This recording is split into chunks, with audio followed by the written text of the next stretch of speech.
சில வாரங்களாக யாருக்கு செழிப்பு என்ற செய்தியை நான் பேசிக்கிட்டு இருக்கிறேன்.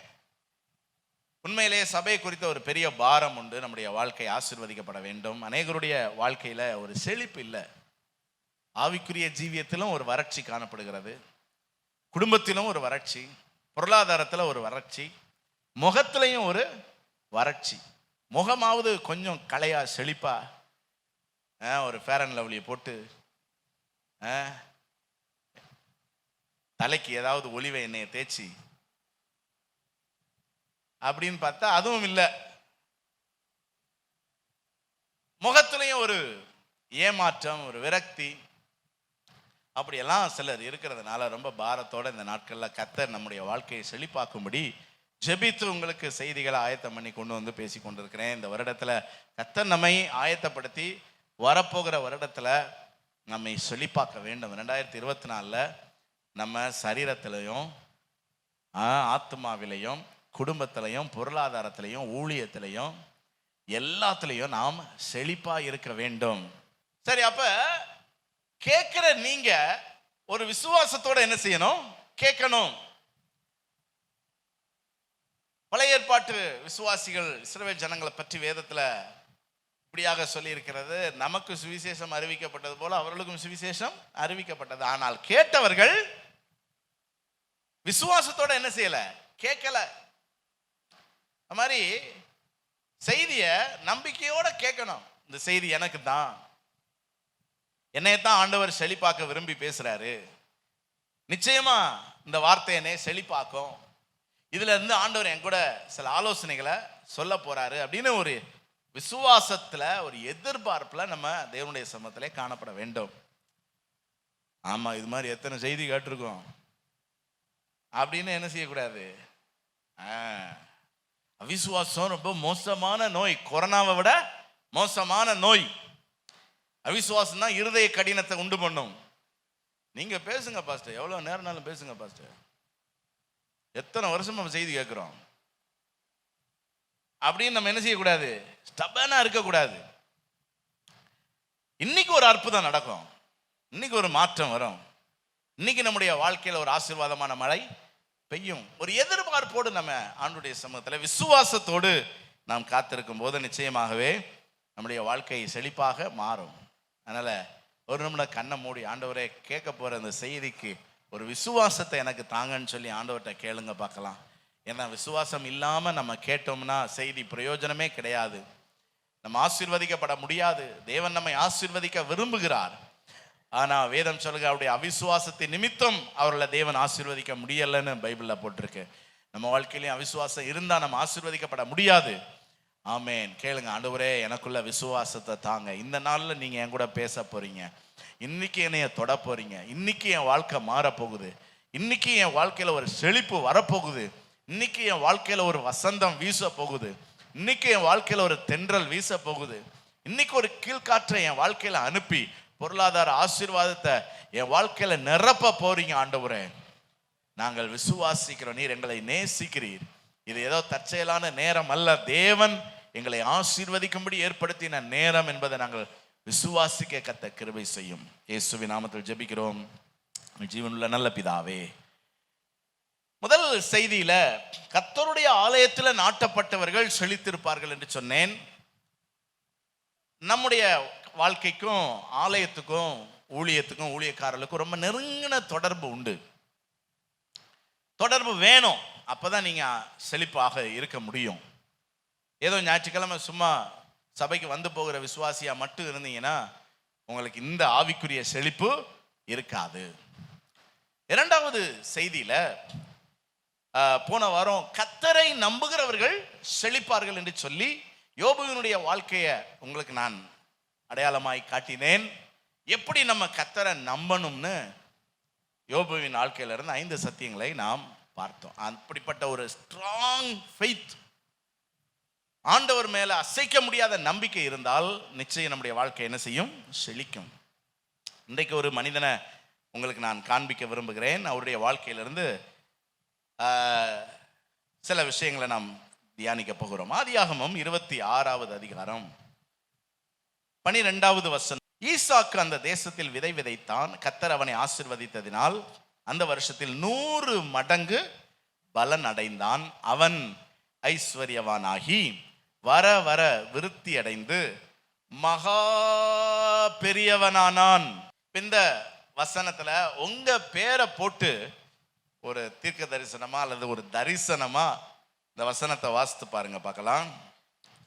அந்த தேசத்தில் விதை விதைத்தான்னா நம்ம விவசாயம் பண்ணல, ஆனா அதுக்கு பதில் பல வேலைகள் செய்கிறோம். ஏன்னா நம்ம இந்த தேசத்துல பல பிரயாசங்கள் படுகிறோம். அந்த பிரயாசத்துக்கெல்லாம் எவ்வளோ பலன் வேணும்? ஒரு 10 மடங்கு பலன் வேணுங்கிறவங்க ஒரு அல்லேலூயா சொல்லுங்க பார்க்கலாம். 50 மடங்கு பலன் வேணுங்கிறவங்க ஒரு அல்லேலூயா சொல்லுங்க பார்க்கலாம். 100 மடங்கு பலன் வேணுங்கிறவங்க ஒரு அல்லேலூயா சொல்லுங்க பார்க்கலாம். ரொம்ப தெளிவாக தான் இருக்கிறீங்க. அப்போ அந்த வசனத்தில் உங்கள் பேரை போட்டு வாசிங்க. என்ன வாசிப்போமா? செல்வின் அந்த தேசத்தில் விதை விதைத்தான். கர்த்தர் அவனை ஆசீர்வதித்ததினால் அந்த வருஷத்தில் 100 மடங்கு பலன் அடைந்தான். செல்வின் ஐஸ்வர்யவானாகி வர வர விருத்தி அடைந்து மகா பெரியவனானான். உங்களுக்கு ஒரு அசைன்மெண்ட் கொடுக்கட்டுமா? டெய்லி காலையில் எழுந்திரிச்சு இந்த வசனத்தை, இந்த 12-13 வசனங்களில் உங்கள் பேரை போட்டு சத்தமாக வாசிக்கணும். வாசித்தீங்கன்னா அதுதான் உங்கள் வாழ்க்கைக்கான தீர்க்க தரிசனம். டெய்லி காலையில் எழுந்துச்சு 10 தடவை வசனத்தை சொல்லுங்கள். உங்கள் பிள்ளைகள் கல்யாணமாகி வெளியூருக்கு போயிருந்தாங்கன்னா அவங்க பேரை போட்டு இந்த வசனத்தை சொல்லுங்கள். என்ன சரி. அப்போ இந்த வசனத்தில் முதல் காரியம் விதை விதைத்தான். இது நான் ஏற்கனவே சொன்னேன். நம் செய்கிற பிரயாசம், நாம் படுகிற பிரயாசம். யாராவது பலனே இல்லாத ஒரு காரியத்துக்காக பிரயாசப்படுவோமா? கூலி இல்லாததுக்கு வேலை செய்வோமா? சம்பளம் இல்லாமல் நம்ம ஏதாவது வேலை பார்ப்போமா? எதிர்பார்க்கிறோம், பிரயாசப்படுகிறோம். அதற்கு ஈசாக்குக்கு 100 மடங்கு பலன். அப்படின்னா என்ன அர்த்தம்? ஒரு மூடை விதைச்சா, ஒரு மூடைனா எத்தனை கிலோ நெல் அல்லது கோதுமை? 100 கிலோ விதைச்சா 100 மடங்கு அப்படின்னா 10,000 கிலோ விளைச்சல். அப்ப நம்ம ஒரு 1000 ரூபாய் இன்வெஸ்ட் பண்ணோம்னா எவ்வளவு பலன்? 1 லட்சம் ரூபாய். 1000 ரூபாய்க்கு எவ்வளவு லாபம்? 99,000 ரூபாய் லாபம். எத்தனை பேருக்கு வேணும்? இல்ல விசுவாசிக்கிறவனா வேண்டாம். ஏன்னா இது எல்லாமே விசுவாசிக்கிறவங்களுக்கு மட்டும்தான் நான் பேசுறேன். மற்றவங்க சும்மா கதை கேட்குற மாதிரி என்ன செய்யுங்க, கேளுங்க, பிரச்சனையே கிடையாது. ஏன்னா எவ்வளோ பேர் விசுவாசிக்காம கெட்டு போயிருக்கிறாங்க. நம்ம அப்படி கெட்டு போகக்கூடாது. நம்முடைய தேவனால் கூடாத காரியம் ஒன்றுமில்லை. சரி, மூன்றாவது ஒரு காரியம் இருக்கு இந்த வசனத்துல. என்னன்னா, அந்த ரெண்டுக்கும் பாலம், பிரயாசத்துக்கும் பலனுக்கும் இடையில ஒரு வார்த்தை இருக்குது. என்னன்னா, கர்த்தர் அவனை ஆசீர்வதித்ததினால். இப்ப புரியுதா உங்களுக்கு? இந்த பிரயாசத்துக்கு ஏன் எப்படி இந்த 100 மடங்கு பலன்னு உங்களுக்கு புரியுதா? உங்களுக்கு சூழ்நிலை சாதகமா இருந்ததினால் அல்ல, கவர்மெண்ட் அனுகூலமா இருந்ததினால் அல்ல, ஈசாக்குக்கு அறிவு இருந்ததினால் அல்ல, ஆற்றல் இருந்ததினால் அல்ல. கர்த்தர் அவனை ஆசீர்வதித்ததினால் அவனுக்கு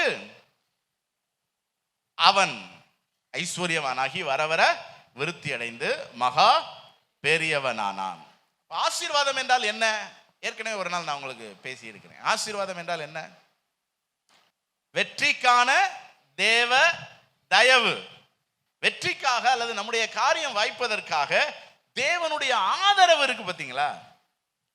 உதாரணத்துக்கு அதானின்னு ஒருத்தர் இருக்கார், தெரியுமா உங்களுக்கு? அவருடைய வளர்ச்சி அபாரமானதுன்னு சொல்றாங்க. எல்லாருக்கும் விவரம் தெரிஞ்சிருக்கு அதானியை பத்தி. அதுக்கு காரணம் என்ன? அது தெரியாதா? நரேந்திர மோடி அவர்களுடைய பேர் ஆதரவினால் அவருக்கு உள்நாடுகளிலும் வெளிநாடுகளிலும் ஏராளமான வேலை வாய்ப்புகளும் வெற்றி வாய்ப்புகளும் குவிந்து விட்டது. ஆகவே அவர் இதற்கு முன்பு காங்கிரஸ் ஆட்சி காலத்தில் இருந்ததை விட ஏன்னா பல 100 மடங்கு சதவிகிதம் அவருடைய சொத்து மதிப்பு உயர்ந்துள்ளதாக சொல்றாங்க. இந்த 10 வருஷம் அவருக்கு பிரியமான அல்லது அவரை ஆதரிக்கிற ஒருவர் பிரதமராக இருக்கிறார், தேசத்தின் தலைவராக இருக்கிறார். யோசித்து பாருங்க, ஒரு நாட்டின் பிரதமருடைய ஆதரவு பெற்ற ஒருவர் இவ்வளவாய் ஆசீர்வதிக்கப்பட முடியும் என்றால், இந்த உலகத்தையே படைத்த ஒரு தேவனுடைய ஆதரவு நமக்கு இருக்கும். ஆனால் நாம் எந்த அளவுக்கு உயர்த்தப்படுவோம்? உலகத்தையே படைத்தவர் உங்களுக்கு ஆதரவா இருக்காருன்னு எத்தனை பேர் உணர்றீங்க? அப்ப எந்த சூழ்நிலையிலும் நம்ம கலங்கக்கூடாது. எந்த சூழ்நிலையிலும் நமக்கு நம்பிக்கை ரொம்ப அதிகமா என்ன செய்யணும்? இருக்கணும். எந்த சவால்களையும் துணிஞ்சி சந்திக்கணும். துணிச்சலா எந்த வாய்ப்புகளையும் நம்ம துணிச்சலா ஃபேஸ் பண்ணணும். ஏன்னா இந்த அகில உலகத்தையே படைத்த தேவனுடைய ஆதரவு எனக்கு இருக்குதுன்னு நான் விசுவாசிக்கிறேன். உங்களுக்கு இருக்குன்னு விசுவாசிக்கிறவங்க ஒரு அல்லேலூயா சொல்லுங்க பார்க்கலாம். பக்கத்தில் இருக்கிறவங்களை பார்த்து சொல்லுங்க, இந்த உலகத்தையே படைச்ச தேவனுடைய ஆதரவு உங்களுக்கு இருக்குது. அதனால இந்த வாக்கியா வரப்புக்கெல்லாம் என்ன செய்யாதீங்க? சண்டை போடாதீங்க. பாலா போன இந்த மண்ணு பொண்ணுக்கெல்லாம் என்ன செய்யாதீங்க? சண்டை போடாதீங்க. வானத்தையும் பூமியும் உண்டாக்கின கர்த்தருடைய பேர் ஆதரவு நமக்கு இருக்கிறதுனால ஆண்டவர் ஸ்கிராப்ல இருந்து நம்மளை மேல கொண்டு வருவார். தரையிலிருந்து கர்த்தர் எங்க கொண்டு வருவார்? மேல கொண்டு வருவார். நீங்க செய்யற காரியத்துக்கு 100 மடங்கு பலன் கிடைக்கும். பாருங்க, இந்த வானத்திலும் பூமியிலும் சகல அதிகாரம் எனக்கு கொடுக்கப்பட்டிருக்கிறது என்று சொன்ன அந்த தேவனுடைய ஆதரவு ஈசாக்குக்கு இருந்ததுனால 7 ஆசீர்வாதங்களை அவனுடைய வாழ்க்கையில பார்க்கிறோம். அதே ஆசீர்வாதம் தான் நமக்கு. ஸோ நமக்கு ஏற்ற மாதிரி இந்த பாயிண்ட்ஸை நான் சொல்றேன். இந்த ஆதரவு நமக்கு இருக்கிறதுனால உலகின் எந்த பகுதியிலும் நாம் சுகமாய் வாழலாம். புரியுதா? ஈசாக்கு அப்படிதான் பஞ்ச காலத்துல பழக்கமில்லாத ஒரு பகுதியில போய் அவன் என்ன செஞ்சான்? குடியேறி பெலிஸ்தியாவில் கேரார்ல துன்மார்க்கர்கள் மத்தியில் அவன் வாழ்ந்தான். கர்த்தர் அவனை சுகமாய் அங்க தங்க பண்ணினார். அங்கதான் அவனை ஆசீர்வதித்து அவனை விருத்தியாக்கி அவனை ஐஸ்வர்யவனாக்கி அந்த ஊர்ல அவனை மகா பெரியவன் ஆக்கினார். அதனால நம்ம சுகமாய் குடியிருப்பதற்கு வாஸ்து முக்கியம் இல்லை. நாம் சுகமாய் குடியிருப்பதற்கு ராசிக்கெல்லாம் தேவை இல்லை. நாம் சுகமாய் குடியிருப்பதற்கு வீட்டுக்கு முன்னாடி என்னத்தையும் கட்டி வைக்கணுங்கிற அவசியம் இல்லை. அல்லது இந்த பகுதி நல்ல பகுதி, இங்க உள்ளவங்களாம் நல்லவங்க, அப்படி இந்த உலகத்துல எங்கேயுமே கிடையாது. இந்த சென்னை கூட தான் ரொம்ப நல்லா இருக்குன்னு இங்கிட்ட இருந்து அவ்வளோ பேரும் வீட்டில் இருக்கிற செங்கலை மோக்கொண்டு பிரித்து கொண்டு போய் அங்கே வீடை கட்டினாங்க. இப்போ என்ன ஆகுது? ஒவ்வொரு வருஷமும் டிசம்பர்னாலே நமக்கெல்லாம் கொண்டாட்டம். ஏன்னா கிறிஸ்மஸ்னு, அவங்களுக்கெல்லாம் இந்த டிசம்பர் வராமல் அப்படியே ஜனவரி வந்துட்டா நல்லா இருக்குமே அப்படின்னு யோசிக்கிறாங்க. அந்த அளவுக்கு ஒவ்வொரு வருஷமும் மழை போகிற போக்க பார்த்தா ஜனங்கள்லாம் மழை இல்லாத ஒரு இடத்துல குடியேறுவோம்னு சொல்லி எல்லாம் சிவகாசிக்கு வந்து இந்த சிவகாசி ஒரு மெட்ரோபாலிட்டன் சிட்டியாக மாறி இது இந்த தமிழ்நாட்டுக்கு தலைநகராகிற வாய்ப்பு இருக்குது. அன்னைக்கு நம்ம தான் பெரிய சபையா இருப்போம். என்ன சொல்றீங்க? மு.க. ஸ்டாலினுக்கு இந்த வெளிப்பாடு வருவதாக. அடுத்த சட்டசபை எங்க கட்டுவோம்? ஏன்னா ஒவ்வொரு தடவையும் மழை வந்து என்ன ஆகுது? சட்டசபைக்கு தண்ணி வந்துடுது. அதனால சட்டசபையை நாங்க சிவகாசியில கட்ட போறோம்னு சொல்லி ஒரு வெளிப்பாடு வந்து, ஆமா சொல்லி வைப்போம். ஒரு காலத்துல சொன்னாங்க சிவகாசியில தண்ணி கிடையாது, குடியிருக்க வாய்ப்பு இல்லாத அதாவது தேவனுடைய ஆதரவு நமக்கு இருந்தா உலகத்தில் எந்த பகுதியில் நம்ம என்ன செய்யலாம்? சுகமா குடியிருக்கலாம். 2வது, தெய்வீக பாதுகாப்பு உண்டு. ஈசாக்கை யாரும் ஒண்ணுமே என்ன செய்ய முடியல. துன்மார்க்கர்கள் நிறைந்த பகுதியில தான் அவன் வாழ்ந்தான். ஆனா அவனுக்கு தெய்வீக பாதுகாப்பு இருந்தது. நமக்கு கூட ஆண்டவர் சொல்லி, அவன் வழிகள் எல்லாம் உன்னை காக்கும்படி உனக்காக தம்முடைய தூதர்களுக்கு, தூதனுக்கா தூதர்களுக்கா? ஒரு தூதன் அசீரியாவின் பாளையத்தில் இறங்கி 1,85,000 பேரை கொண்டான் ஒருத்தன். ஆனா நமக்கு எண்ணி முடியாத தூதர்கள் நம்ம வீட்டை சுற்றிலும் என்ன செய்றாங்க? இருக்கிறாங்க. எத்தனை பேர் நம்புறீங்க? ஏன்னா இங்க ஆர்டர் போட்டாச்சுன்னு எழுதி இருக்குது. என்ன எழுதி இருக்குது? கட்டளை இட்டு இருக்கிறார் உங்களை காக்கிறதுக்காக. வண்டியில போனீங்கன்னா உங்களை காக்கிறதுக்கு தூதர்கள், நீங்க சமைக்கும் போது காக்கிறதுக்கு தூதர்கள், துவைக்கும் போது காக்கிறதுக்கு தூதர்கள் பாத்ரூம்ல வலிக்கு விழாம காக்கிறதுக்கு, தூதர்கள் நைட்டு தூங்கும் போது முழிச்சிருக்கிறதுக்கு தூதர்கள், மழை காலத்துல தூதர்கள், வெயில் காலத்துல தூதர்கள் கட்டளையிட்டு இருக்கிறார். மூணாவது, நமக்கு அரசாங்கமே பாதுகாப்பு கொடுக்கும். இங்க அப்படிதான் ஆதியாகமம் 26:11 ஈசாக்கு அந்த தேசத்துக்கு பஞ்சம் பிழைக்க போனவன், முடிவில் என்ன நடக்குது பாருங்க. அபிமெலேக்கு என்ன சட்டம் போடுறான் பாருங்களேன். இந்த புருஷனை ஆகிலும் இந்த மனைவி ஆகிலும் தொடுகிறவன் நிச்சயமாய் கொலை செய்யப்படுவான் என்று எல்லா ஜனங்களும் அறிய அந்த நாட்டின் ராஜா ஒரு சட்டம் போடுறான், இவங்களை யாரும் என்ன செய்யக்கூடாது, தொடக்கூடாது. அப்ப எந்த அரசாங்கமா இருந்தாலும் நமக்கு சப்போர்ட் பண்ணி தான் ஆகணும். நாம் எந்த கட்சியும் சேர்ந்தவர்கள் அல்ல, ஆனால் எல்லா கட்சியும் நம்மை சேர்ந்தவர்கள்.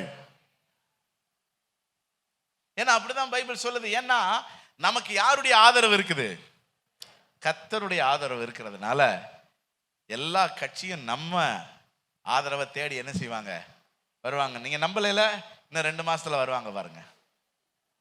ஆமா, சரி. 4வது, பஞ்ச காலத்திலையும் கர்த்தர் நம்மை ஆசீர்வதிப்பார். இந்த 26வது அதிகாரத்தை வாசித்து பார்த்தீங்கன்னா பஞ்சம். அப்பதான் ஆண்டவர் சொல்றாரு, எகிப்துக்கு போகாத. எகிப்துல நைல் நதி இருக்குது, அந்த நைல் நதியை தண்ணியை குடிச்சு பழச்சிக்கலான்னு நீ அங்க போகாத, இங்கேயே நான் உன்னை ஆசீர்வதிப்பேன்னு சொல்லி அந்த பஞ்ச காலத்துல அவனுடைய விளைச்சல் ஆசீர்வதிச்சார். அவன் தோண்டின துறவுலெல்லாம் தண்ணி வந்தது. அந்த பஞ்ச காலத்திலையும் அவனை செழிப்பா நடத்தினார். 5வது, இந்த தேவனுடைய ஆதரவு நமக்கு இருக்கிறதுனால நாம் ஐஸ்வர்யவான்கள் ஆவோம், பெரியவர்கள் ஆவோம். கொஞ்ச நேரத்துக்கு முன்னாடி தானே சொன்னீங்க. சும்மா சொன்னீங்களா, சீரியஸா சொன்னீங்களா? வசனத்தை சும்மா அறிக்கையிட்டீங்களா, சீரியஸா அறிக்கையிட்டீங்களா? என்ன போட்டிருக்கு அதுல? நாம் ஐஸ்வர்யவான்கள் ஆவோம், நாம் பெரியவர்கள் ஆவோம். நான் என்ன சொல்றேன், நீங்க அம்பானியாவோ அதானியாவோ ஆக வேண்டிய அவசியம் இல்லை.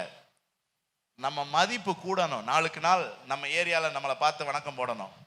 நான் அதுதான் சொல்றேன், நம்ம அதானி அம்பானி ஆக வேண்டியதில்லை. ஆனால் கர்த்தர் நாம் வாழ்கிற பகுதியில் நம்மை பெரியவர்கள் ஆக்குவார். அதனால 6வது, நம்முடைய காரியம் வாய்க்கும். இந்த ஈசாக்கு தூர்ந்து போன துறவுகளை தோன்னா சுரக்கும் நீரூற்றுகள் வந்தது. அந்த ஊர்க்காரங்கெல்லாம் அது தங்களுடையது என்று வாதாடினார்கள். ஏன் இந்த துறவுக்காக அவன் வாதாடுறான்னா, மற்ற துறவுல எல்லாம் என்ன இல்ல, தண்ணி இல்ல. இவன் கொடுத்துட்டான், விட்டு கொடுத்துட்டான். அடுத்த துறவு தோன்ற, அங்கேயும் தண்ணி வருது, அதையும் தங்களுடையது என்று வாதாடினார்கள். ஏன்? வேற எங்கேயும் தண்ணி இல்ல, இவன் தோண்டா மட்டும்தான் என்ன வருது, தண்ணி வருது. இன்னொரு கிணறு தோண்டா, ஏன்னா இந்த 2ஐயும் விட்டு கொடுத்துட்டான்ல, இப்ப நமக்கு தண்ணி குடிக்கிற கிணறு செய்ய இன்னொரு அக்கௌண்ட் தோண்டா, அங்கேயும் என்ன வருது, தண்ணி வருது. எவனும் வாதாடல. அதான் 2 கிணறு இருக்குல்ல, அதுல போதுமான அளவுக்கு தண்ணி என்ன செய்யுது, இருக்கு. பாருங்க, நம்முடைய காரியம் வாய்க்கும்.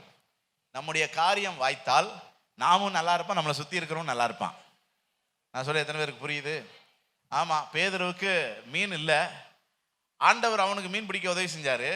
அவன் படகு மட்டுமா நிரம்பிச்சு, அடுத்தவன் படகு என்ன செய்யும்? ஸோ தேவனுடைய பேராதரவு நமக்கு இருக்கிறதுனால நாமும் நல்லா இருப்போம், நம்மளை சுத்தி இருக்கிறவங்களும் நல்லா இருப்பாங்க. கடைசியா 7வது, சத்துருக்களும் நமக்கு சிநேகிதர் ஆவார்கள். ஆமா, பைபிள்ல போட்டிருக்கு. ஆதியாகமம் 26, 27, 28, 29 வசனங்களை வாசித்து பார்த்தீங்கன்னா, யாரெல்லாம் வரா வீட்டுக்கு? அபிமெலேக்கு அப்படின்னா ராஜா, அப்புறம் அவனுடைய சிநேகிதனாகிய அகுசாத்து அப்படின்னா என்ன அர்த்தம்? மோடிக்கு அமித்ஷா நண்பரா. ஸோ நம்ம வீட்டுக்கு யாரெல்லாம் வரப்போறாங்க? மோடியும் அமித்ஷாவும் வரப்போறாங்க.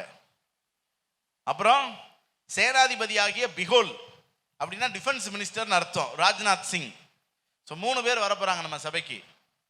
பாரத பிரதமர் நரேந்திர மோடி, அவருடைய நண்பர் அமித்ஷா, அப்புறம் ராஜ்நாத் சிங். சுவாசிக்கிறவங்களாம் ஒரு அலையிலையா சொல்லுங்க பார்க்கலாம். நல்ல ஆட்களா இருக்கிறீங்க, பாவம். என்ன சொன்னாலும் அல்லேலியா போடுறீங்க. அப்படிதான் இருக்கணும். அதுதான் ஆண்டவரை நம்புற கூட்டம். என்ன சொல்றேன், புரியுதா உங்களுக்கு? ஸோ இவங்கெல்லாம் வர்றாங்க வீட்டுக்கு. என்ன சொல்றாங்கன்னா, 28வது வசனம் பாருங்க. நிச்சயமாய் கர்த்தர் உம்மோடு இருக்கிறார் என்று கண்டோம், உமக்கும் எங்களுக்கும் ஒரு உடன்படிக்கை செய்ய வேண்டும். என்ன உடன்படிக்கை? நாங்கள் உம்மை தொடாமல் நன்மையை உமக்கு செய்து உம்மை சமாதானத்தோட அனுப்பிவிட்டது போல நீரும் எங்களுக்கு தீங்கு செய்யாதபடிக்கு உம்மோட உடன்படிக்கை பண்ணிக்கொள்ள வந்தோம். நீர் கர்த்தரால் ஆசீர்வதிக்கப்பட்டவராமே. நீர் கர்த்தரால் ஆசீர்வதிக்கப்பட்டவர் என்ன அர்த்தம்? வானத்தையும் பூமியும் உண்டாக்கின கர்த்தருடைய ஆதரவு உமக்கு இருக்குதாமே. பக்கத்துல பார்த்து சொல்லுங்க, நீங்க கர்த்தரால் ஆசீர்வதிக்கப்பட்டவராமே. புரியுதா? ஆமா, அறிக்கை செய்யணும். இப்ப பாருங்க, யார் வந்து சொல்றா பாருங்களேன், உங்களுக்கு யாருடைய ஆதரவு இருக்குது? ஆசீர்வாதம்னா நல்லா புரிஞ்சுக்கோங்க, வெற்றிக்கான தேவ தயவு, வெற்றிக்காக கர்த்தருடைய ஆதரவு நமக்கு இருக்குது. சோ நம்ம யாருடைய ஆதரவை பெற்ற ஜனம்? கர்த்தருடைய ஆதரவு. நீங்கள் கர்த்தரால் ஆசீர்வதிக்கப்பட்டவராமே. சரி, ஈசாக்கு ஆசீர்வதிக்கப்பட்டதற்கான காரணம் என்ன அப்படிங்கறத நான் உங்களுக்கு சொல்ல போறேன். அதாவது தேவன் நம்முடைய வாழ்க்கையை மாற்ற விரும்புகிறார். சாய்பாபா மாதிரி ஆசி வழங்குற தேவன் அல்ல அவரு. அப்படி நம்மளுக்கு ஆசி வழங்கி ஒரே நாள்ல பணக்காரன் ஆக்கி விட்டாருன்னா நம்ம மோசமான துன்மார்க்கனா என்ன செஞ்சிருவோம்? மாறிடுவோம். ஆண்டவர் நம்முடைய ஆத்மாவை குறித்து ரொம்ப அக்கறை உள்ள தேவன். நம்முடைய வாழ்க்கையை மாற்ற விரும்புகிறார். அந்த மாற்றத்துல தான் ஆசீர்வாதம் இருக்குது. ஈசாக்க தேவன் ஆசீர்வதித்தார் அப்படின்னா அந்த ஈசாக்கினுடைய வாழ்க்கை எப்படி இருந்ததுன்னு ஒரு 4 காரியத்தை நான் உங்களுக்கு சொல்ல விரும்புகிறேன். இந்த வருஷத்தின் கடைசியில உங்க வாழ்க்கையில சில மாற்றங்கள் வேண்டும். பக்கத்துல பார்த்து சொல்லுங்க, நீங்க மாறணும். யாரை போல மாறணும்? ஈசாக்க போல மாறிட்டீங்கன்னா ஈசாக்குக்கு கிடைச்ச கர்த்தருடைய ஆதரவு உங்களுக்கும் உண்டு, நிச்சயமா உண்டு. ஸோ 4 காரியங்களை நம்ம வேகமா பார்ப்போம். அந்த மாற்றத்துக்காகத்தான் ஆண்டவர் நம்மோடு பேச விரும்புகிறார். இந்த ஈசாக்கினுடைய வாழ்க்கை 4 காரியம். ஒன்று என்ன அப்படின்னா, அவன் தாய் தகப்பனை கனம் பண்ணினான். இரண்டாவது, அவனுக்கு ஒரு நல்ல தியான வாழ்க்கை இருந்தது. மூன்றாவது, ஈசாக்கு பயபக்தி உள்ளவன். நாலாவது, ஈசாக்கு தேவ பக்தியுள்ள சந்ததியை எழுப்பினவன். இந்த 4 காரியங்களை கர்த்தர் நம்மிடத்தில் எதிர்பார்க்கிறார். முதல் காரியம் என்ன சொல்லுங்க பார்க்கலாம்? ஈசாக்கு தாய் தகப்பனை. ஈசாக்கு எத்தனை வயசுல அவங்க அப்பாவுக்கு அம்மாவுக்கு எத்தனை வயசுல பிறந்தான்? அப்பாவுக்கு 100 வயசு, அம்மாவுக்கு 90 வயசு. சுருங்க சொன்னால் கிழவனும் கிழவியுமான அந்த காலத்துல அவங்க ஈசாக்கை பெற்றெடுத்தார்கள். ஆனா இந்த ஈசாக்கு தாய் தகப்பனை கனமன்னான்னு எப்படி சொல்றோம் அப்படின்னா, பொதுவாகவே பிள்ளைகள் தாய் தகப்பனை அசட்டை செய்வது அவர்கள் வயதாகும் போது அல்லது வயதானதினால் அசட்டை பண்ணுவாங்க. பிடிக்காது அவங்களுக்கு. நல்ல இளம் தம்பதியினரா இருக்கும்போது அந்த பிள்ளைகள் பெற்றோரை ரொம்ப ஹீரோவா பார்ப்பாங்க. ஏன்னா அப்பாவுக்கு சுருளா முடி இருக்கும், ஏன்னா அம்மாவுக்கு கருகருன்னு முடி இருக்கும். 2 பேருக்கும் முகத்துல சுருக்கம் இருக்காது, நல்ல வலுவலுன்னு மூஞ்சி இருக்கும், நல்ல உடல் பலன் இருக்கும், நல்லா தூக்கி போட்டு விளையாடுவாங்க, எங்கனாலும் தூக்கி போட்டு கொண்டு போவாங்க. இப்படிலாம் பண்ணிக்கிட்டு இருப்பாங்களா, நல்ல குஜாலா இருக்கும். கொஞ்ச நாள் ஆக ஆக அப்பாவுக்கு இலையுதிர் காலம் என்ன செஞ்சிடும்? தொடங்கிடும்.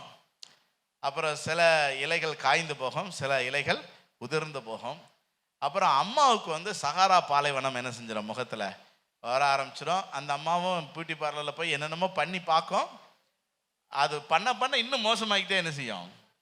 அது ஒன்றும் யாரும் பண்ண முடியாது, அது இயற்கையின் விளையாட்டு. வயதாகுது. அதனால தான் பைபிளில் போட்டிருக்கும், தாய் வயது சென்றவள் ஆகும்போது அவளை என்ன செய்யாத அசட்ட. அப்போ இந்த பிள்ளைகளுக்கு என்ன ஆகும்னா, நம்ம அம்மா அப்பாவுக்கு ஒன்றும் தெரியாது, அம்மா அப்பா அழகானவங்க கிடையாது, அவங்களுக்கு பலன் கிடையாது. இந்த ஒரு மென்டாலிட்டி தான் அவங்கள வந்து அவர்களை அசட்டை பண்ணுவதற்கு, அவர்களை கனவீனம் பண்ணுவதற்கு அவர்களை வழி நடத்தும். ஆனால் இந்த ஈசாக்கு எப்படிப்பட்டவன் தெரியுமா? அவர்களை கனம் பண்ணினவன். அதுக்கு 2 காரணத்தை உங்களுக்கு நான் சொல்ல விரும்புகிறேன். ஒன்று என்னன்னா, ஆபிரகாம் ஈசாக்க பலி செலுத்த கொண்டு போறான். அப்ப அவனுக்கு 15 வயசு. ஜெர்சன் எந்திரிப்பா, ஜெர்சனுக்கு 15 வயசு. இந்த மாதிரி ஒரு ஈசாக்க கூட்டு போய் பலி செலுத்த முடியுமா? பீஸா வாங்கி தரலாம். ஆனா உன்னை பலி செலுத்த கூட்டு போறேன்னு அவங்க அப்பா சொன்னார்னா என்னப்பா பண்ணுவ நீ? கொஞ்சம் யோசித்து பாருங்க. அப்ப நம்ம என்ன நினைச்சுக்கிறோம், அந்த ஈசாக்கு வயசான காலத்துல பிறந்ததுனால அவன் ஒரு மாதிரி இருந்திருப்பான் போல அப்படின்னு. இல்ல, ரொம்ப துடியானவன் தான், ஏன்னா நல்ல ஆரோக்கியமானவன் தான். கவனிங்க, எத்தனை வயசு வரைக்கும் வாழ்ந்தான் ஈசாக்கு? 180 வயசு. அவங்க அப்பா கூட 175 வயசு தான். ஆனா இவன் எத்தனை வருஷம் வாழ்ந்தான்? அப்ப சின்னதுல எவ்வளவு ஆரோக்கியமா இருந்திருக்கணும் கொஞ்சம் யோசித்து பாருங்க.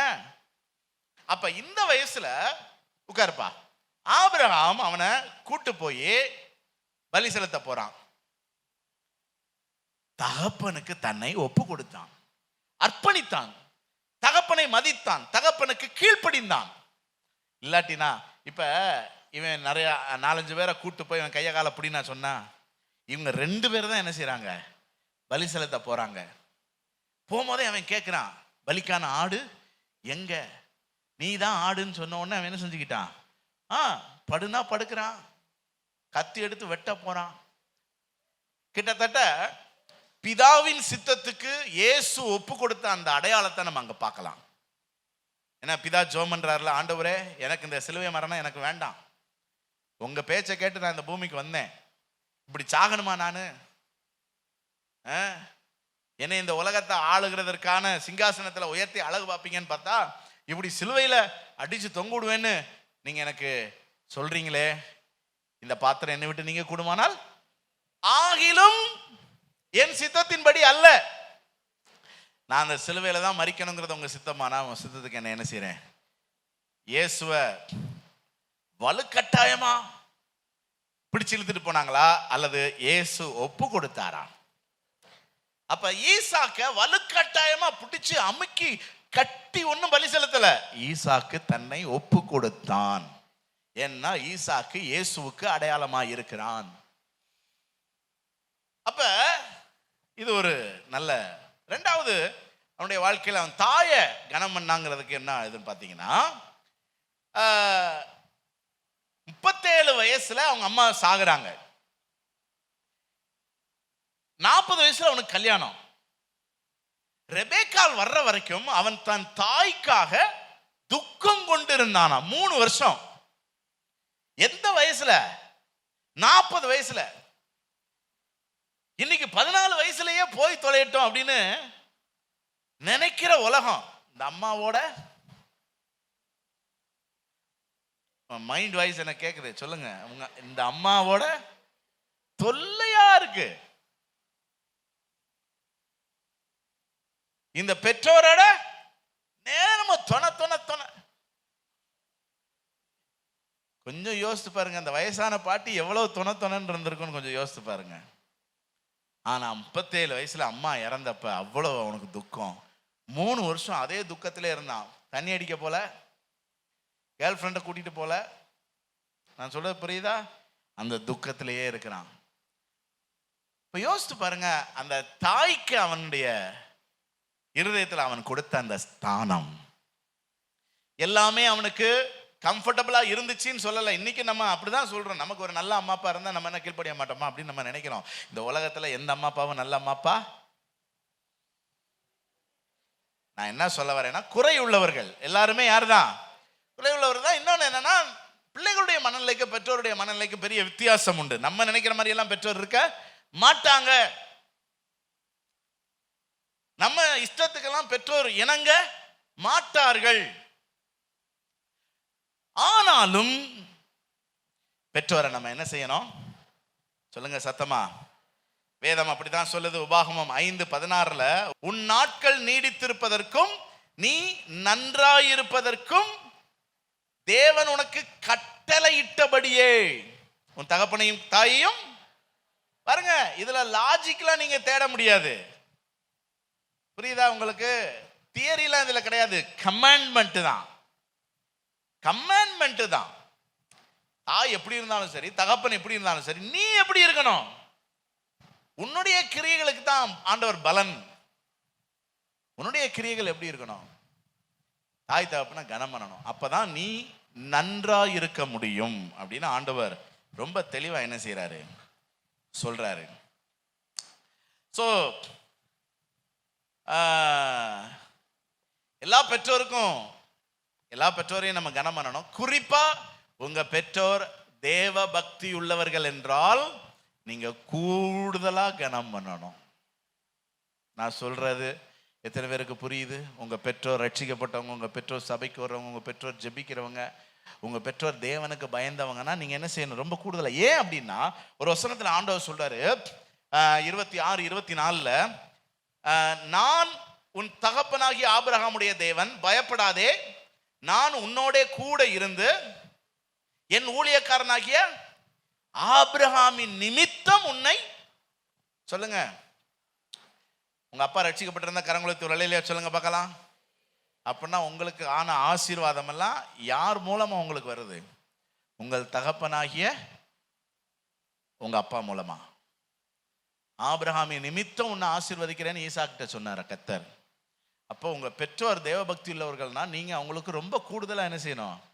கனம் பண்ணணும், மரியாதை செய்யணும், கீழ்ப்படியணும், அவர்களை ஆதரிக்கணும். ஆமா. ஆகவே கவனிங்க, அது மட்டும் இல்ல, எது வரைக்கும் அவர்களை ஆதரிக்கணும்? சாகிற வரைக்கும் என்ன செய்யணும்? அவர்களை ஆதரிக்க வேண்டும். அவர்களை வயதாகும் போது ரொம்பவே அவங்களுக்கு கேர் பண்ணணும். ரொம்ப கஷ்டம் அந்த நாட்கள்லாம், ஆனாலும் அவர்களை நாம் ஆதரிக்க வேண்டும். ஸோ இதுதான் ஈசாக்கினுடைய வாழ்க்கையிலிருந்து நம்ம கற்றுக்கொள்கிற. கவனிங்க, தேவன் நம்மை மாற்ற விரும்புகிறார், தேவன் நம்மை ஆசீர்வதிக்க விரும்புகிறார். உங்க வாழ்க்கையில செழிப்பு எப்ப வரும்? செழிப்பு எப்ப வரும்? செழிப்பு எப்ப வரும்? தாய் தகப்பனை என்ன செய்யுங்க? கனம் பண்ணுங்க. எது வரைக்கும்? சாகிற வரைக்கும், அவருடைய வாழ்நாள் முழுவதும் கனம் பண்ணுங்க. உங்க வாழ்க்கையில என்ன உண்டாகும்? செழிப்பு உண்டாகும். லாஜிக் கிடையாது, தியரி கிடையாது. என்ன? கமாண்ட்மெண்ட், கட்டளை. ஆமா. அவன் பேர் என்னது? ஹரிச்சந்திரனா?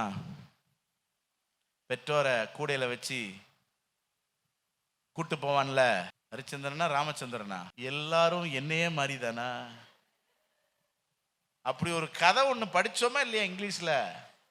யாருக்கெல்லாம் தெரியும்? பேர் தெரியலையா? வச்சுக்கணும். ஹரிச்சந்திரன் என்ன செஞ்சான்? தன்னுடைய வயதான பெற்றோரை பில்கிரிம் கூட்டு போறான், பாத யாத்திரை. அவங்களால என்ன செய்ய முடியாது? நடக்க முடியாது. என்ன செஞ்சானா? கூடையில வச்சு கூட்டு போனானா. 2 பேரையும் 2 கூடையில வச்சு கம்பை கட்டி கயிறை கட்டி தோல்ல வச்சு கூட்டு போனான். யோசித்து பாருங்க. ரசிக்கப்படாத குணப்படாத ஒருத்தனை அப்படி பண்ணான்னு சொல்லி நமக்கு பாடம் எழுதி கொடுத்துருக்க, நம்மெல்லாம் என்னெல்லாம் செய்யணும்னு கொஞ்சம் யோசிச்சு பாருங்க. அதனால தாய் தகப்பன் வயதாகும் போது அவங்களை என்ன செய்யணும்? சுமக்கணும்.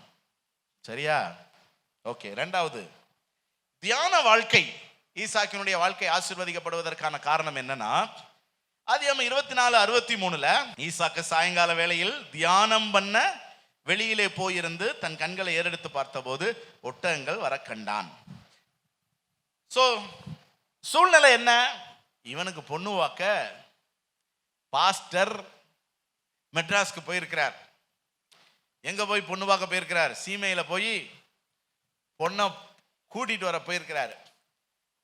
அப்ப இந்த ஒரு இளம் வாலிபனுக்கு அல்லது அந்த கல்யாண வயது முதிர்ந்தவனுக்கு என்ன கனவு இருந்திருக்கும்? அல்லது உட்கார்ந்து எதை யோசித்துட்டு இருந்திருப்பான்? கொஞ்சம் யோசித்து பாருங்க. ஆமா. ஆனா இவன் என்ன பண்றானா, சாயங்கால வேலையில தியானம் பண்ண போனான்னு போட்டிருக்கு. நான் உடனே என்னதான் இவன் தியானம் பண்ணி இருப்பான்னு ஆராய்ச்சி பண்ணி அந்த தியானம்ங்கிற வார்த்தைக்கு என்ன அர்த்தம்னு பார்த்தேன். சுவாக் அப்படிங்கிற ஒரு எபிரேய வார்த்தை பயன்படுத்தப்பட்டிருக்கிறது. SUACH சுவாக் அப்படின்னா to meditate, muse, commune, speak, complain அப்படின்னு போட்டிருக்கு. அதாவது தேவனிடத்துல போய் பேசுறது, தேவைகள் எல்லாம் சொல்றது, புலம்புறது, அவரோட நேரம் செலவு பண்றது, அவரோடு ஐக்கியப்படுறது, இதுதான் அந்த தியானம். ஏன்னா அந்த காலத்துல தியானம் பண்றதுக்கு வேதம் கிடையாது, யோகா கிடையாது, எந்த சிஸ்டமும் கிடையாது. அந்த சுவாக்குங்கிறதுக்கு என்ன அர்த்தம் அப்படின்னா பேசுறது. இப்படி காட்டு பக்கம் போயிட்டு தனியா என்ன செய்யறது? ஏன்னா வீட்டு பக்கம்னா எட்டி பார்ப்பாங்க, யார்கிட்ட பேசிக்கிட்டு இருக்கான் அப்படின்னு, அல்லது ஒட்டு கேட்பாங்க என்ன பேசிக்கிட்டு இருக்கான் அப்படின்னு. அதனால காட்டு பக்கம் போயிட்டு அப்படியே தேவனோட பேசுறது, புலம்புறது, தன்கிட்ட இருக்கிற குறைகள்லாம் சொல்றது, கம்ப்ளைண்ட் பண்றது, அவரோட ஐக்கியப்படுறது, டைம் ஸ்பெண்ட் பண்றது.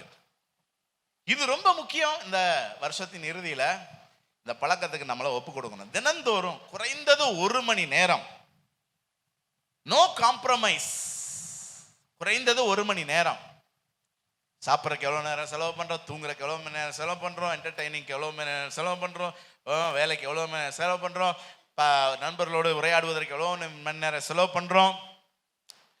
தேவனுக்காக ஒரு நாளைக்கு 1 மணி நேரம் எப்பனாலும் சரி.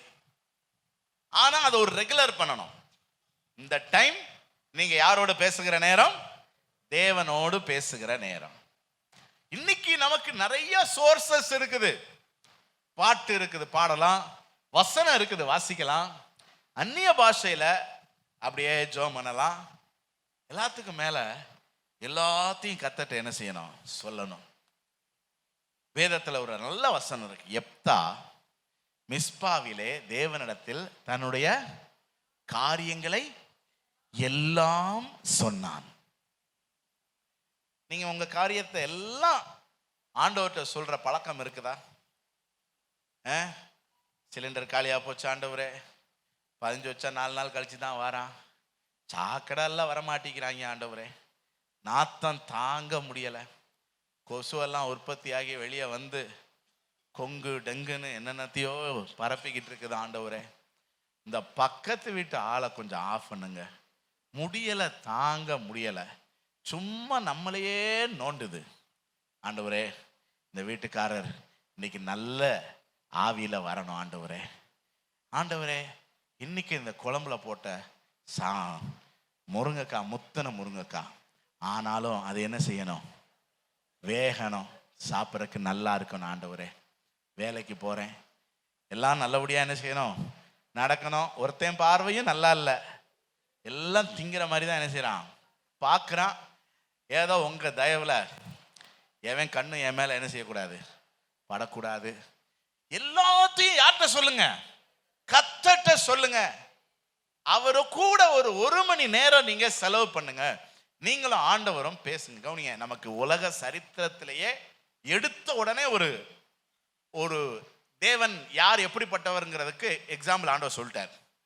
ஆதாம் ஏவலை படைச்சு விட்ட உடனே வேதம் சொல்லுகிறது, பகலின் குளிர்ச்சியான வேளையிலே தோட்டத்திலே உலாவுகிற தேவனுடைய சத்தத்தை ஆதாமும் ஏவாளும் கேட்டார்கள். அப்படின்னா என்ன அர்த்தம்?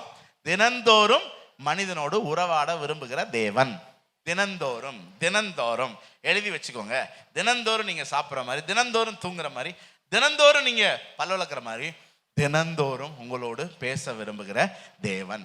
இதை ஒரு தினசரி பழக்கமா என்ன செய்யணும்? கொண்டு வரணும்.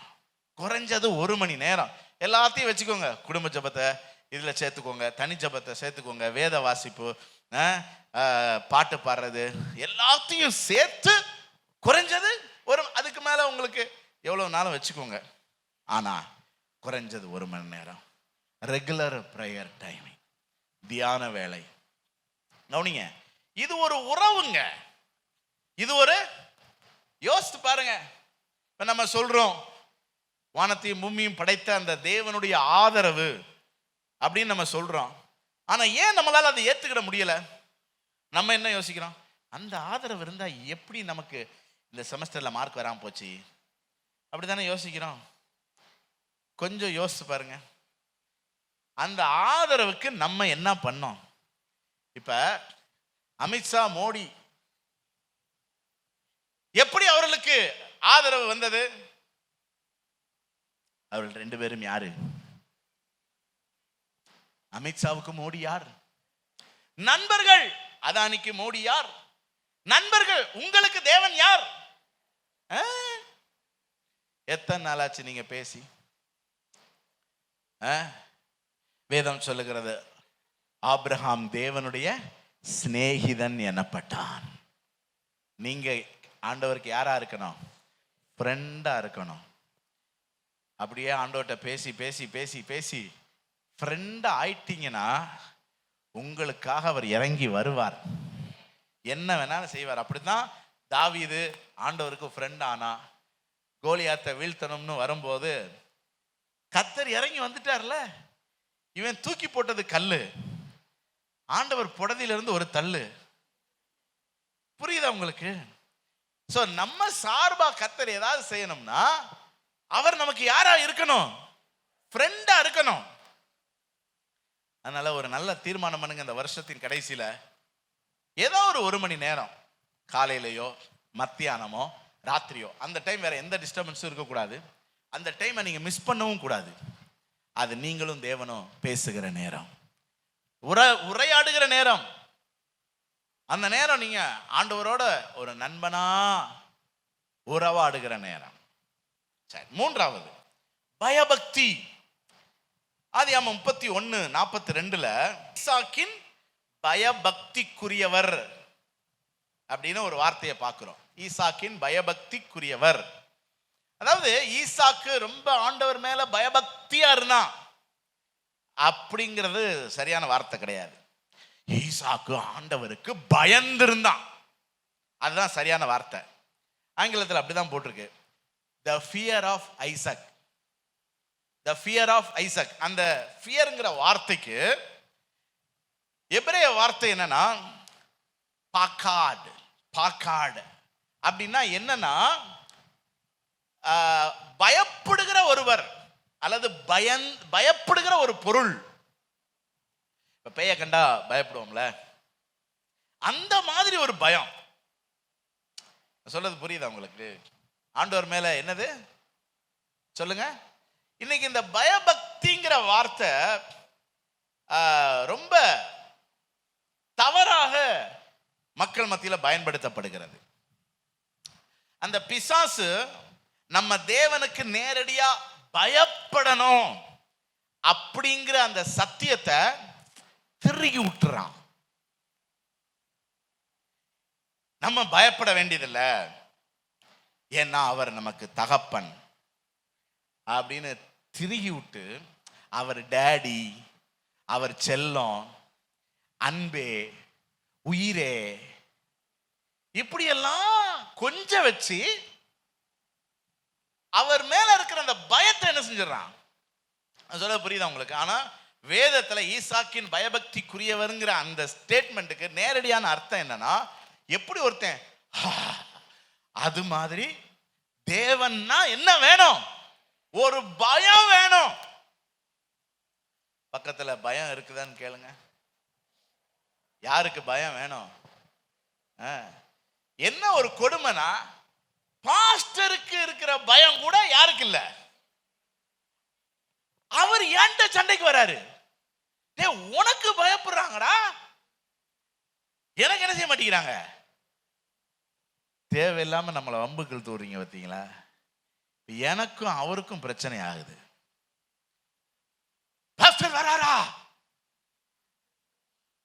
உங்க வீட்டுக்குள்ளே இருக்கிற கத்தர் ரொம்ப யோசிக்கிறாரு. வீட்டுக்குள்ளே இருக்கிற நம்ம என்ன செய்ய மாட்டேங்கிறாங்க, பயப்படவே மாட்டேங்கிறாங்க. பாஸ்டர் ஆராதனை நடத்தினா பயப்படுறாங்க, அதே ஆராதனையில் நான் இருக்கிறேன் பயப்பட மாட்டேங்கிறாங்க. பாஸ்டருக்கு தெரியக்கூடாதுன்னு நினைக்கிறாங்க, எனக்கு எல்லாம் தெரியுது பயப்பட மாட்டேங்கிறது. ஆனா உன மன்னிச்சிருங்குதுங்க, ரத்தத்தால் கழுவுங்குதுங்க. அன்பே, உயிரே, ஆறுயிரே, அணைக்கும் தெய்வமே, ஒரே கொஞ்சம் கொஞ்சி கடைசியில தேவன் மேல என்ன இல்லாம போச்சு? பயம் இல்லாம போச்சு. இங்க சொல்லப்பட்டிருக்கிற வார்த்தை நேரடியா தேவனுக்கு என்ன வேணும்? நமக்கு பயம் வேணுங்க. அந்த பயம் இல்லைன்னா தேவன் நம்மை அதாவது பயம் இல்லைன்னா நம்ம கிரியைகள் தேவனுக்கு முன்பாக செம்மையானதாக இராது. நல்லா புரிஞ்சுக்கோங்க. அவரு அடிப்பாரு, அவர் ஆதரவு வேணுங்கிற ஒரு பயம் வேணும். அவர் இல்லாம நம்ம ஆசீர்வாதமா இருக்க முடியாது. அந்த பயம் இருந்தா தப்பு பண்ணுவோமா? யோசிங்க. துணிகரம் கொள்வோமா? நோ. ஈசாக்கு தேவனுக்கு பயந்தவன். அந்த பயம் வேணும். கொஞ்சமாவது என்ன செய்யுங்க, பயப்படுங்க. இவன் கீழ்ப்படிஞ்சான் ஆண்டவருக்கு, அந்த பயத்துல தான் கீழ்ப்படிஞ்சான். நீங்க நம்ம ஆண்டவருக்கு கீழ்ப்படியணும். ஏன் கீழ்ப்படிறது இல்ல? தேவனுக்கு என்ன இல்ல? உதைப்பாருங்கிற பயம் இல்ல, ஃபெயில் ஆக்கிடுவாருங்கிற பயம் இல்ல. பயம் வேணுங்க. பயம் இருந்தா தான் இவன் விட்டு கொடுத்தான். கிணறு தோன்றான், அவங்க வாக்குவாதம் பண்றாங்க, விட்டு கொடுக்குறான். ஏன்னா நமக்கு மேல ஒருத்தர் இருக்கிறாரு, சண்டை போடக்கூடாது, வாக்குவாதம் பண்ண கூடாது, தர்க்கம் பண்ண கூடாது, யாருக்கு எடுத்து நிற்க கூடாதுங்கிற ஒரு பயம். ஏன்னா என்ன நான் இருக்கும்போது என்ன இப்போ சண்டை போட்டுக்கிட்டு இருக்க, இன்னைக்கு கோவப்படக்கூடாது, எரிச்சல் அடையக்கூடாது அப்படின்னா யாருக்காவது பயம் இருக்கா? இப்போ ஒரு பெரிய ஆள் ஒருத்தர் இருக்கிறாருங்க, அவருக்கு முன்னாடி நீங்க கோவப்படுவீங்களா? யோசித்து பாருங்க. ஏன்னா பெரிய ஆள் இருக்கிறாரு, பெரியவர் இருக்கிறாரு, அவர் சொல்ல உனக்கு ஏதாவது பிரச்சனையாப்பா நான் பார்த்துக்கிறேன் அப்படின்னு சொல்றாரு. ஆனா அவரை வச்சுக்கிட்டு கோவப்படுறது, சண்டை போடுறது அப்படின்னா என்ன இல்லை, ஒருத்தர் இருக்கிறாருங்கிற பயம் இல்லை. ஆனா ஈசாக்குக்கு அந்த பயம் இருந்துச்சு. அது மாதிரி அவனுக்கு சகிப்புத்தன்மை என்ன செஞ்சது இருந்துச்சு. சகிப்புத்தன்மை பல விஷயங்கள்ல அவனுடைய சகிப்புத்தன்மையை நம்ம பார்க்கலாம். ஒன்று, வயசான அந்த பெற்றோர் கூட காலத்தை கடத்துறதுக்கு பெரிய அளவில் அவங்களுக்கு சகிப்புத்தன்மை வேண்டியது இருந்திருக்கும். நான் சொன்னேன் கடைசி வரைக்கும் அவங்க கனம் பண்ணான்னு நான் சொன்னேன். அப்புறம் அவன் கல்யாணம் ஆகுது, நிறைய விஷயங்கள்ல அவன் தன் குடும்பத்தார் தன்னை சுற்றி இருக்கிறவர்களோட அவன் சகிச்சு போறான். அவனுடைய பிள்ளைகள், அதுல ஏசா, அவன் அந்த பகுதியில் இருந்த பிள்ளைகளை விரும்பி கல்யாணம் கட்டிக்கிட்டான். அவர்கள் அவனுக்கு மன நோவாய் இருந்தார்கள்னு பார்க்கிறோம். ஆனாலும் அவன் எப்படிதான் இருக்கிறான், பொறுமையா சகிச்சு போறான். சபிக்கல, கோபப்படல, சகிப்புத்தன்மை. என்னன்னா ஒரு பெரியவர் இருக்கிறாரு, ஒரு தேவன் இருக்கிறாரு, ஒரு பயம் அவனுக்குள்ள எப்போதும் அவர் இருக்கிறார். அவர் கேள்வி கேட்பார், அவர் பார்த்துக்கிடுவார், அவர் செய்வார். ஆகவே தேவ பிள்ளைகளே, உங்களுக்கு அந்த பயம் வேணும். தேவன் இருக்கிறார் என்கிற ஒரு பயம் நமக்கு வேண்டும். நாலாவதா, தேவ பக்தியுள்ள சந்ததியை எழுப்பணும். ஈசாக்கு தன்னுடைய கடைசி நாட்கள்ல பிள்ளைகளை ஆசீர்வதிக்க விரும்புறான். ஆதியாகமம் 27 1 வாசித்து பார்த்தீங்கன்னா, ஏசாவை கூப்பிட்டு சொல்றான், எனக்கு வயசாயிடுச்சு, எப்போ மரிப்பேன்னு தெரியாது, அதனால நீ உன்னுடைய ஆயுதங்களை எடுத்துட்டு போய் வேட்டையாடி எனக்கு பிரியமா இருக்கிற ருசியில பதார்த்தங்களை சமைச்சு கொண்டு வா, நான் மரணமடையும் முன்னே ஆத்துமா உன்னை ஆசீர்வதிக்க வேண்டும். அவன் தன் மேல இருக்கிற அந்த ஆசீர்வாதத்தை பிள்ளைகளுக்கு ஷிஃப்ட் பண்றான். ஏன் அப்படின்னா, தனக்கு அடுத்து ஒரு தேவ பக்தியுள்ள சந்ததி என்ன செய்யணும், எழும்பணும். ஆபிரகாம் ஒரு ஜீவனுள்ள தேவனை ஆராதிச்சான். அந்த தேவன் வேற யாருக்கும் தெரியாது, ஆபிரகாமை தவிர வேற யாருக்கும் ஆபிரகாமின் தேவனை இந்த உலகத்துல தெரியாது. தேவனும் யாரு கூட மட்டும்தான் உடன்படிக்கை செய்திருந்தார், ஆபிரகாம். ஆனா அவனுக்கு ஒரு ஏக்கம், நமக்குன்னு ஒரு பிள்ளை இல்லை. அப்புறம் இஸ்மவேல் பிறந்தான், அவனையும் விருத்த சேதனம் பண்ணான். ஆனாலும் இஸ்மவேல் இந்த தேவ பக்திய அடுத்த தலைமுறைக்கு கொண்டு போகிறவன் அல்ல. அவனுக்கு முதலே தெரிஞ்சிருச்சு, இந்த இஸ்மவேல் தேவ பக்தி உள்ளவன் அல்ல. அதனால காத்திருந்தான். ஈசாக்கு பிறந்தான், எல்லாத்தையும் துரத்தி விட்டான். ஏன்னா இவன் ஒருத்தனை தேவ பக்தி உள்ளவனா என்ன செய்யணும், வளர்க்கணும். நம்ம இவங்க எல்லாத்தையும் சேர்த்து கலந்து விட்டோம்னா அவன் இவனை கெடுத்துருவான். இஸ்மவேல் யாரை கெடுத்துருவான், ஈசாக்கை கெடுத்துருவான். அதனால பிரிச்சு விட்டான். இப்ப ஈசாக்கு தேவ பக்தி உள்ள சந்ததியா வளர்ந்துட்டான். இப்ப தேவ பக்திய அடுத்த தலைமுறைக்கு கடத்தணும். அதுக்குதான் ஏசாவை கூப்பிட்டு ஆசீர்வதிக்கிறான். ஆனா ஏசா அதற்கு தகுதி உள்ளவன் அல்ல. என்ன, ஆகவே கடைசியில யாருக்கு அந்த ஆசீர்வாதம் போச்சு, யாக்கோபுக்கு போச்சு. பாருங்க, ரோமர் 9:7, அவர்கள் ஆபிரகாமின் சந்ததியாரானாலும் எல்லாரும் பிள்ளைகள் அல்லவே, ஈசாக்கினிடத்தில் உன் சந்ததி விளங்கும் என்று சொல்லி இருக்கிறதே. அப்ப ஈசாக்கோடு ஆபிரகாமுடைய அந்த லெகசி, ஆபிரகாமுடைய அந்த தேவ பக்தி நின்று போய்விடக் கூடாது என்பதற்காக ஈசாக்கு அதை யாருக்கு கடத்துறான், தன்னுடைய பிள்ளைகளுக்கு கடத்துறான். அது சரியாத்தான் இருந்துச்சு.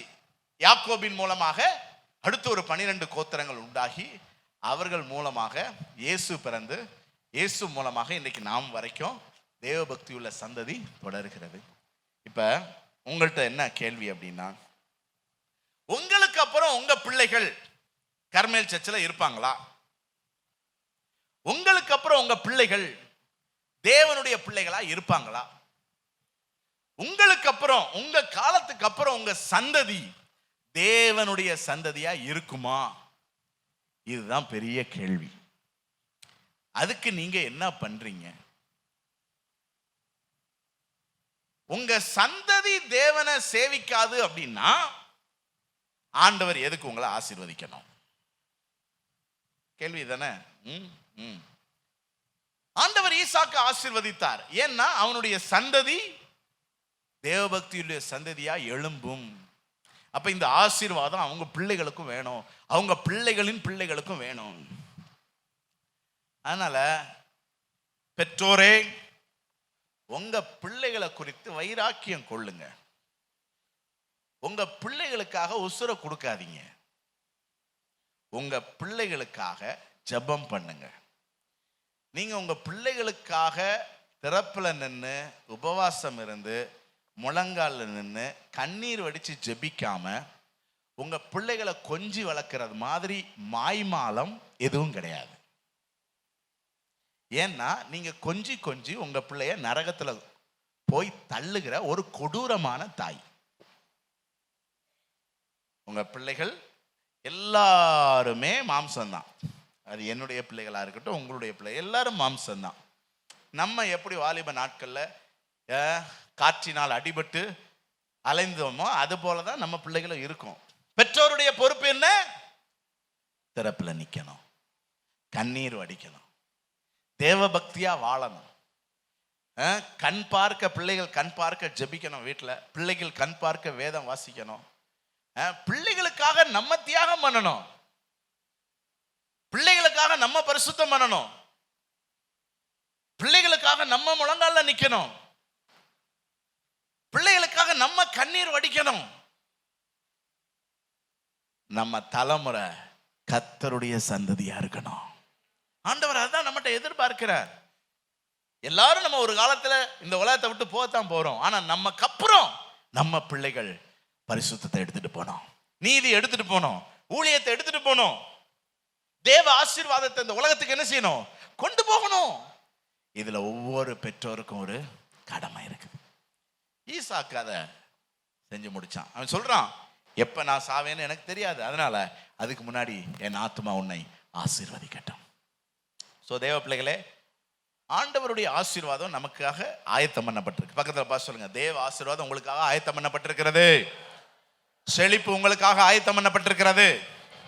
ஆண்டவர் எதிர்பார்க்கிறதுல என்னன்னா வாழ்க்கையின் மாற்றம் தான். நம்ம வாழ்க்கையில சில சேஞ்சஸ் வேணும் இந்த வருஷத்தின் கடைசியில. என்னென்ன காரியங்கள்? ஒன்று, தாய் தகப்பனை என்ன செய்யணும்? கனம் பண்ணணும். இரண்டாவது, தியான வாழ்க்கை, தினந்தோறும் அவரோடு நீங்க உறவாடணும். மூன்றாவது, ரொம்ப யாருக்கு பயப்படணும்? சும்மா அந்த பயபக்தின்லாம் சொல்லாதீங்க, பயம். தேவன் மேல அளவற்ற பயம் இருக்கணும் நமக்கு. நான் சொல்றது புரியுதா உங்களுக்கு? ரொம்ப டெரரா பயப்படணும்னா வச்சுக்கோங்களேன்.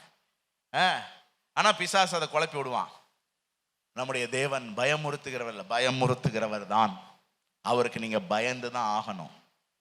அப்படி பயப்படலைன்னா நம்ம ஒழுங்கா இருக்க மாட்டோம். நான்காவது, நம்முடைய தலைமுறைகள், நம்முடைய சந்ததி கர்த்தருக்காக பரிசுத்தமா என்ன செய்யணும்? எழுமணும். எத்தனை பேர் இந்த சத்தியத்துக்கு நீங்க உங்களை ஒப்பு கொடுக்குறீங்க?